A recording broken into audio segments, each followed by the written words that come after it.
Taxation is a price which civilized communities pay for the opportunity of remaining civilized, as stated by Albert Bushnell. Good day to each and everyone. I am Joseph Lena Pamilgan, together with my team. Hey everyone, I am Mustafa Devin Arplang. Hello, I am Maria Cristina Omar Tangkay. I am Nikki Tanagtalo. I am Genesis Kia Martini Amsterdam. And we have a lot to talk about today, specifically in the history of taxation. This topic is divided into several parts, which are first, the background, next is the taxation, then the train law and the overview on the create law, and last but not the least, the kinds of taxes. Let's talk about first the background of taxation. In order for a state to raise revenue, people living inside its sovereignty is burdened by tax, and it is a compulsory contribution. The raised revenue will be used for nation building, finance the government workers and projects such as infrastructures and market road highways. The primary source of policy and taxation is the Philippine Constitution. Hence, Article 6, Section 28 of the 1987 Constitution states that the rule of taxation shall be uniform and equitable. This means that all residents of the state should have a fair and just tax rates in relation with their income. Moreover, the Constitution also provides that Congress shall evolve a progressive system of taxation, wherein the tax rates imposed must be based on the person's ability to pay. There are some special laws governing the collection of taxes, such as the Republic Act No. 8424 or the Tax Reform Act of 1997, which is also known as the National Internal Revenue Code, the Republic Act No. 7160 or the Local Government Code of 1991, and the Republic Act No. 10963 or the Train Law. Thus, in this topic, we are going to focus on the taxation law of President Rodrigo Duterte, which was implemented last January 1, 2018, and the overview on Create Law since it is relevant in this topic. Now, let's proceed to another topic to be given to us by Mr. Plum. Hey everyone, I am Mustafa Devin Arplang, responsible for reporting taxation.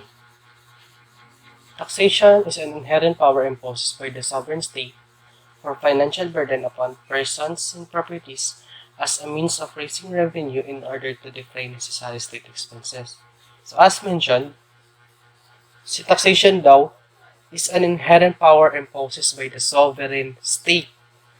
So inherent power siya because it exists independently.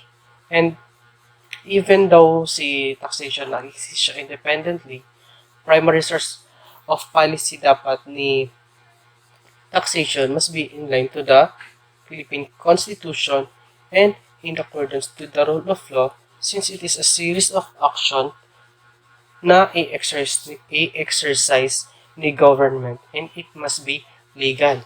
So, the sovereign state na nag-impose kay taxation is the legislative branch or the upper and lower house of the government, or commonly known to us as the Senate and the Congress. So, si Senate and Congress are responsible for imposing and creating a bill to exercise the government.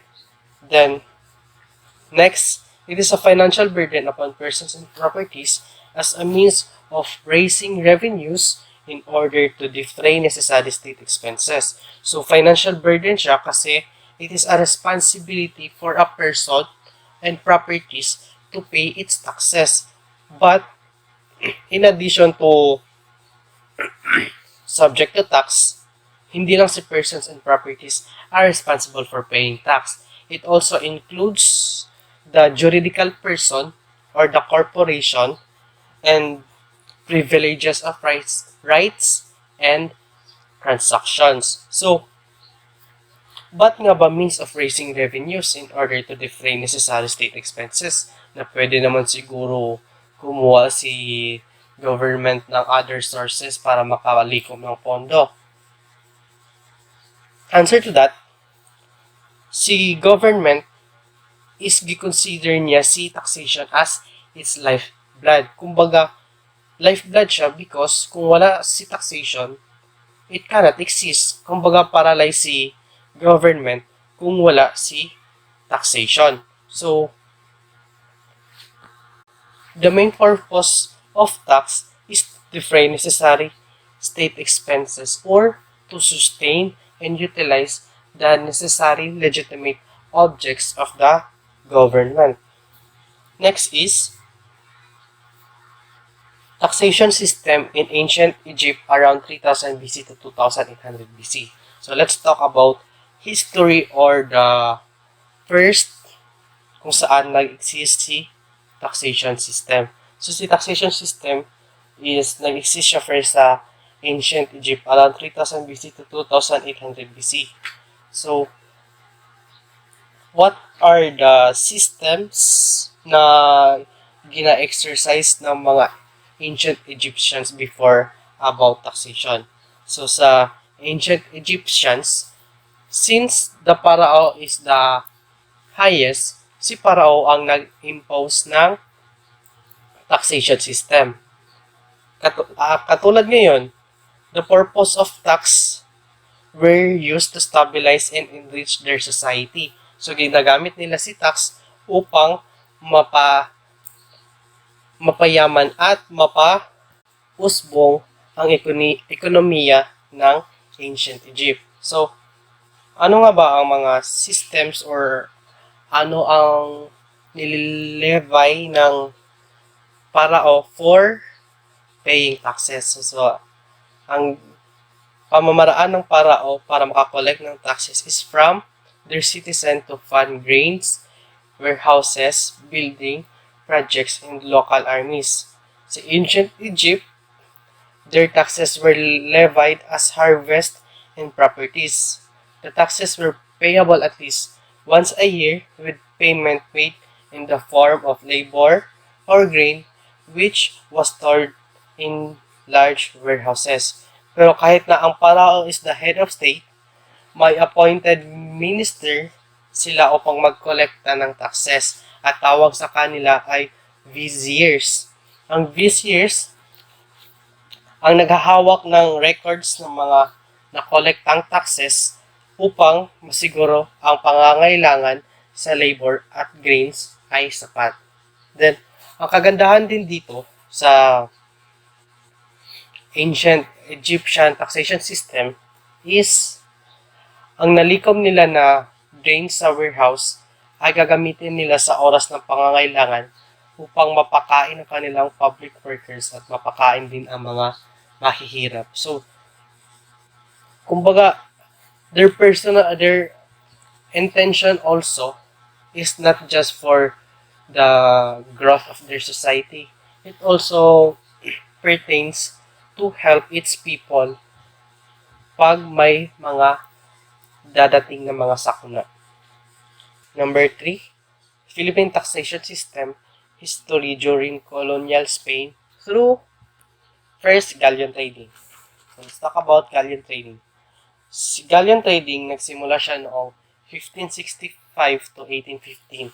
So 250 years siya na ginagamit sa Philippines as taxation system. So, what is the significant role ng galleon trading para magtagal siya ng ganun katagal?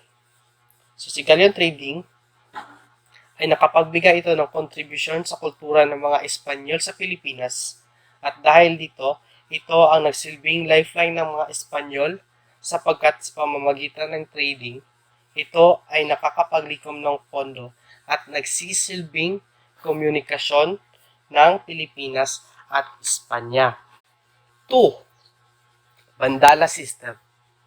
So, bandala system is meron siyang disadvantage or very big disadvantage for the Filipinos because bandala system is in-implement siya ng mga Spaniards kung saan ang mga produkto ng mga Pinoy ay binibili nila sa pinakamababang presyo. And it is a disadvantage for the Filipino because kumbaga pinaghirapan mo yung produkto at kailangan mong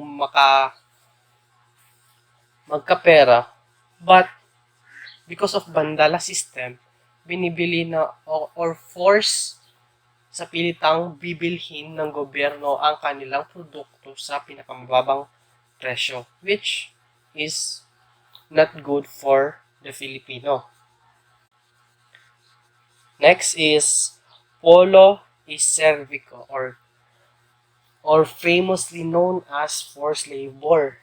So, forced labor or polo cervico kung saan ito ay tumagal ng 250 years sa Pilipinas.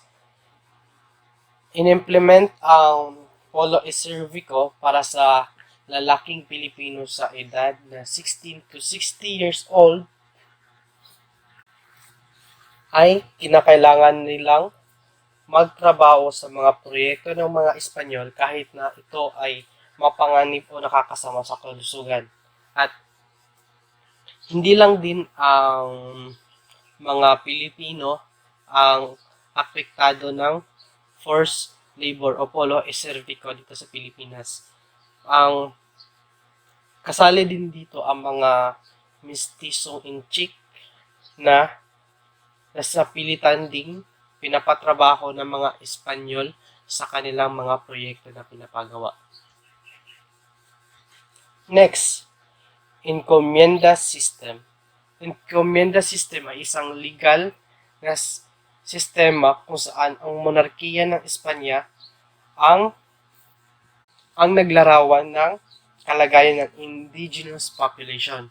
So, dito sa encomienda system,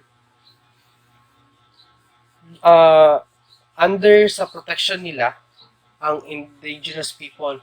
But in return, since sila ang responsible for taking care and the security of indigenous people, dapat si indigenous people din is maglingkod sa kanila, and since inaalagaan sila ng encomienda system, ang kapalit naman nito ay pagsiservisyo at pagtatrabaho sa ilalim ng monarkiya ng Espanya. Number 4. Taxation. It is the power of the state to demand or enforce contributions from the people for public purposes. So, si government is i-demand niya ang mga tao or i-enforce niya ang mga tao na mag-contribute, na magbayad ng tax for public purposes. Kasi dito sa tax, dito kukuha ng pondo si government na mag-sustain ng kanilang mga projects or public purpose na mga transactions. Kung hindi tayo makakapagbayad ng tax, hindi makakagawa si government ng mga public establishments such as public health, public schools, ano pa ba? National highways, road widening, salary of public servants. Kumbaga, everything na needs of government ay everything na needs the public ng improvements and developments na benefited by the public also is si government ang magmamanage at magbabudget ng pondo para magawa yung mga kailangan na sustentuhan. So, it is necessary for the people na may sapat ng income who is also responsible for paying taxes. Kaya kayong mga may income na, dapat magbayad na ng taxes para masupport natin si government sa kanilang mga layunin or mga objectives na kailangang gawin, na kung saan ang public ay makakabenepisyo. Dahil sa pagbayad ng tax, hindi lang si government ang makaka-benefit. Kumbaga, there is a reciprocal distribution between the government and the public, because the public or the citizen or the people rather will pay the taxes, while si government, siya ang magmamanage, hahawak ng pondo, magpa-budget at magpo-project ng mga benefits or mga privilege na kailangan ng public. So, number 5. Last. One priority of Duterte's administration is tax reform program. So, tax reform program. Ba't nga ba magta-tax reform program pa na meron namang implemented tax, tax program ang government? So, the tax reform program daw, ang purpose nito is to address every problems of the government or to reduce the problem na hinaharap ng government in terms of collecting their tax and administrating their taxes. So the main essence of this tax reform is undertaken to improve the efficiency of tax administration and to maximize the economic and social benefits that can be achieved through the tax system. So, si tax reform program is i-administrate niya yung problems and provide solution to it na i-address para ma-maximize ang economic and social benefits. Kasi pag hindi siya na providean ng solution, mas lalong mag-reverse at mas lalong lalala ang problema ng gobyerno for tax collections. So, sa tax reform can also reduce tax evasions and avoidance. So, tax evasion, ma-reduce si tax evasion upang madagdagan ni government ang kanilang collection. Kasi si tax evasion is, ito yung mga entities na umiiwas na magbayad ng taxes. So, syempre, entities or mga businesses na also part of tax evasion, kung magbabayad sila is malaking benefits for the government because it is a big businesses. Kumbaga, most of the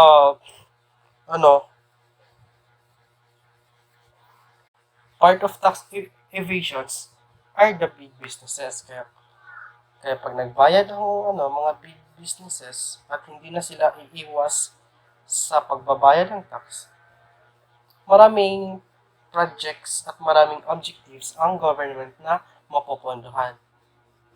Kaya, ang tax reform talaga is to boost the economic status of the government, of the country rather, tapos, masustain niya lahat ng necessary needs of the public